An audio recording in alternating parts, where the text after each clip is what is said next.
राधे राधे मेरे प्रिय साथियों। आप सभी लोग जानते हैं कि जैसे ही सर्दियों का मौसम शुरू होता है तो सभी माता बहनों के मन में, सभी लोगों के मन में, बुजुर्गों के मन में, बच्चों के मन में ये प्रश्न जरूर आता है कि बाथरूम या शौच जाने के बाद हम दिया बाती कैसे करें।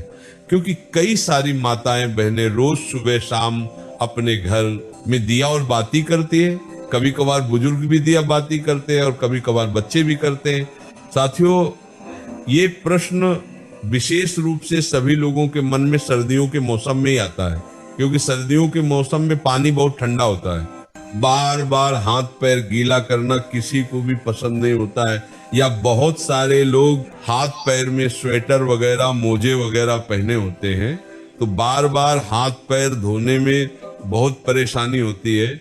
इसी के साथ में सुबह तो पूजा पाठ में किसी कोई परेशानी नहीं होती, क्योंकि सुबह तो सभी लोग स्नान करके ही अपने घर में पूजा पाठ करते हैं, क्योंकि सुबह हमको सीधा स्नान करके पूजा पाठ ही करना रहता है। उसके बाद हम लोग अपने काम करते हैं। पर प्रश्न आता है शाम के समय में, क्योंकि शाम होने तक सभी लोग अपने कामों में व्यस्त रहते हैं और पूरे दिन भर में आप लोग बाथरूम कई बार जाते होंगे और कुछ लोग पूरे दिन भर में कभी कभार शौच भी चले जाते होंगे। तो आपके मन में ये प्रश्न जरूर उठता होगा, क्या हम लोग अगर पूरे दिन में कभी भी बाथरूम या शौच चले गए तो क्या उसके बाद हम लोग शाम के समय में घर की दिया बाती कर सकते हैं? क्या उस समय पर हम लोगों को स्नान करना होगा या हाथ पैर में धोकर भी काम चल जाएगा? तो ये सारी अद्भुत जानकारी आपको इस वीडियो में हम देने वाले हैं। साथियों, इसमें कोई शर्माने वाली बात नहीं है, क्योंकि ये भगवान की पूजा पाठ से जुड़ा हुआ प्रश्न है, इसलिए आपको इसके बारे में जरूर जानना चाहिए। ये प्रश्न आपको सिर्फ और सिर्फ सर्दियों के मौसम में आएगा, क्योंकि इस मौसम में शुद्धता का ध्यान रखने में, बार बार हाथ पैर धोने में, स्नान करने में लोगों को परेशानी होती है, क्योंकि पानी बहुत ज्यादा ठंडा होता है। देखिए साथियों, आपने सुबह एक बार अपने घर में दिया बाती कर लिया, मंदिर में जाकर भी अगर आप दिया बाती करते तो आप सीधा स्नान करके पूजा पाठ या दिया बाती करते हैं तो सुबह तो किसी को कोई परेशानी नहीं रहती है। पर सुबह के बाद में आपके पास पूरा दिन रहता है और फिर शाम का समय आता है।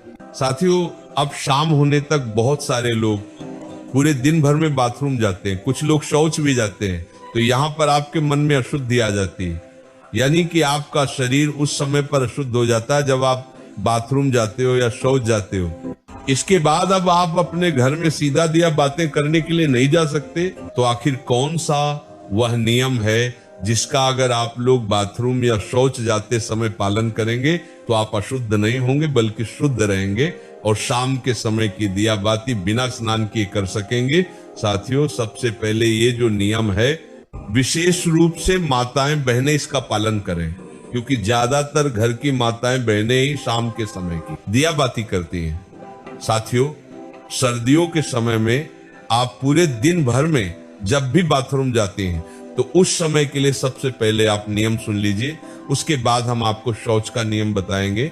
सुबह स्नान करने के बाद, पूजा पाठ करने के बाद आप पूरे दिन भर में जब भी बाथरूम जाती हैं तो आप लोगों को बाथरूम से आने के बाद मात्र 3 काम करने हैं। ये 3 काम करने के बाद आप शुद्ध रहेगी और शाम के समय की दिया बाती भी कर सकेंगे। सबसे पहले जब आप बाथरूम जाएं तो बाथरूम से लौटने के बाद आप सबसे पहले अपने हाथों को धोए, अपने पैरों को धोए, उसके बाद 3 बार कुल्ला करें। कुल्ला का मतलब है कि अपने मुंह में पानी ले, मुंह को थोड़ा साफ करें और पानी बाहर फेंक दे। ये प्रक्रिया आपको 3 बार करनी होती है, मतलब 3 बार कुल्ला करना रहता है। इसके बाद आखिरी में थोड़ा सा पानी अपने मुंह पर अगर आप लोग मार लेते हैं या एक हाथ गीला करके अपने मुंह पर फेर लेते हैं तो आप पूर्ण रूप से शुद्ध हो जाते हैं। साथियों, ये नियम सिर्फ माता बहनों के लिए नहीं बल्कि सभी लोगों के लिए है, चाहे आप बुजुर्ग हो, चाहे आप पुरुष हो, चाहे आप बच्चे हो। अगर आप बाथरूम से लौटने के बाद इस तरीके से ये 3 कार्य करते हैं तो आप पूर्ण रूप से शुद्ध हो जाते हैं। साथियों, अब आप लोग कहेंगे कि यहाँ पर भी तो हमें पानी का इस्तेमाल करना पड़ रहा है, पर यहाँ पर आपको कम पानी का इस्तेमाल करके हाथ मुंह धोना पड़ रहा है, अन्यथा फिर आपके पास स्नान करने का ही एक आखिरी तरीका बचता है।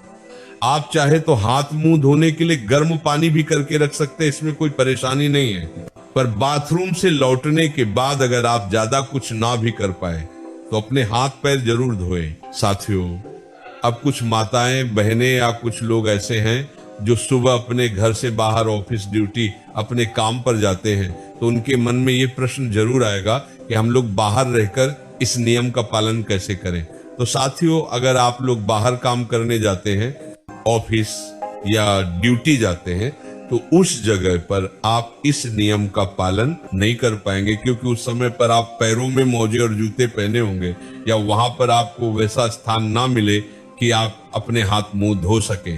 तो इसीलिए बाहर रहकर ये सारे नियम संभव नहीं है। तो जितने भी लोग बाहर रहते हैं, पूरा दिन काम करते हैं और शाम को अपने घर पर लौटते हैं, उनके लिए एक अलग नियम है। साथियों, अगर आप सभी लोग शाम को अपने घर लौटकर अगर गर्म पानी से स्नान कर सके तो बहुत अच्छी बात है।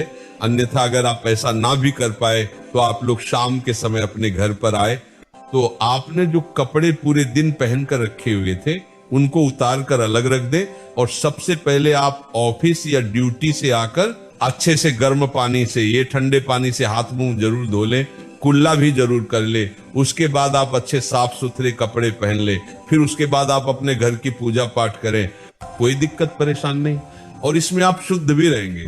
पर साथियों, अगर आप पूरे दिन भर घर के बाहर रहते हैं और काम करते हैं तो आपको कोशिश करना है कि आप शाम के समय घर पर जब आए तो स्नान कर लें और फिर साफ कपड़े पहनकर अपने घर की दिया बाती करें।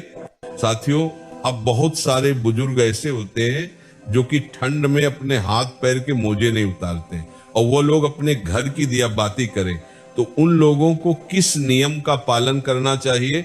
साथियों, जितने भी बुजुर्ग जन हैं वो लोग बाथरूम जाते समय भले पूरे दिन मोजे न उतारे और सिर्फ हाथ धोकर कुल्ला करके बाहर आ जाए, पर जब आप शाम के समय अपने घर में दिया बाती करें या मंदिर जाएं तो उस समय आप वह पैर के मोजे उतार कर ही जाएं, और हो सके तो शाम के समय की दिया बाती से पहले आप हाथ पैर जरूर धो लें। आप चाहे तो गर्म पानी का इस्तेमाल कर सकते हैं। साथियों, अब हम लोग सीधा बात करते हैं कि अगर आप लोग पूरे दिन भर में कभी भी शौच चले जाते हैं तो उस जगह पर आप लोगों को क्या हाथ पैर धोना चाहिए या स्नान करना चाहिए? क्या आप लोग उस समय शुद्ध रहते हैं या अशुद्ध? साथियों, अब अगर आप लोग पूरे दिन भर में कभी भी अगर शौच चले जाते हैं तो आप पूर्ण रूप से अशुद्ध हो जाते हैं, और शौच के समय आपने जो भी कपड़े पहने रखे होते हैं आपके साथ वह कपड़े भी अशुद्ध हो जाते हैं। इसलिए शौच जाते समय सीधा सा नियम यही है कि जो भी लोग पूरे दिन भर में कभी भी शौच गए उनको शौच से आने के बाद सीधा स्नान करना चाहिए। अगर वह शौच से आने के बाद स्नान नहीं करते तो उनको शाम के समय की दिया बत्ती नहीं करना चाहिए या मंदिर नहीं जाना चाहिए, क्योंकि आप अगर शौच से आने के बाद स्नान नहीं करते तो आप अशुद्ध रहते हैं। अगर आप शौच से आने के बाद सिर्फ हाथ मुंह धोते हैं तो भी आप शुद्ध नहीं होते हैं, और शौच जाने के बाद भी आप लोग उस दिन अपने घर की दिया बाती करते हैं तो इससे भगवान आपसे नाराज होते हैं, या मंदिर भी जाते हैं तो ऐसा भी आपको नहीं करना चाहिए। साथियों, ये नियम सभी लोगों के लिए है, इसीलिए पूरे दिन में जब भी आप शौच जाए तो आपको उसके बाद स्नान ही करना चाहिए, तभी आप शुद्ध होते हैं। या अगर आप इतना ना कर पाए सर्दी होने के कारण तो उस दिन आप अपने घर की दिया बाती ना करें या मंदिर ना जाए, उस दिन आप किसी और से अपने घर की दिया बाती करा ले। साथियों, यहाँ पर प्रश्न ये आता है कि सर्दियों के समय ज्यादातर लोग मोटे मोटे कपड़े या स्वेटर वगैरह पहने रहते हैं, तो अगर वो शौच जाते हैं तो इतनी सारी चीजों को धोना संभव नहीं है, तो वह क्या करें? तो साथियों, उस समय पर आप जब शौच जा रहे हो तो उतने ही कपड़े पहन कर जाएं जितने को आप बाद में धो सके, बाकी के कपड़े उतार कर बाहर रख जाएं और शौच से लौटकर आप खुद स्नान करें। उन कपड़ों को भी धोए जिन्हें आप पहन कर गए थे, फिर स्नान करके आप वो मोटे कपड़े या सर्दी वाले कपड़े पहन सकते हैं जो आपने पहले ही उतार कर बाहर रख दिए थे। साथियों, इस तरीके से आप लोग सर्दियों के समय बाथरूम या शौच जाते समय शाम के समय की दिया बाती कर सकते हैं। साथियों, वैसे हमने आपको अपनी तरफ से जो भी प्रश्न थे बाथरूम या शौच जाते समय और दिया बाती से जुड़े हुए वह हमने आपको बता दिए हैं।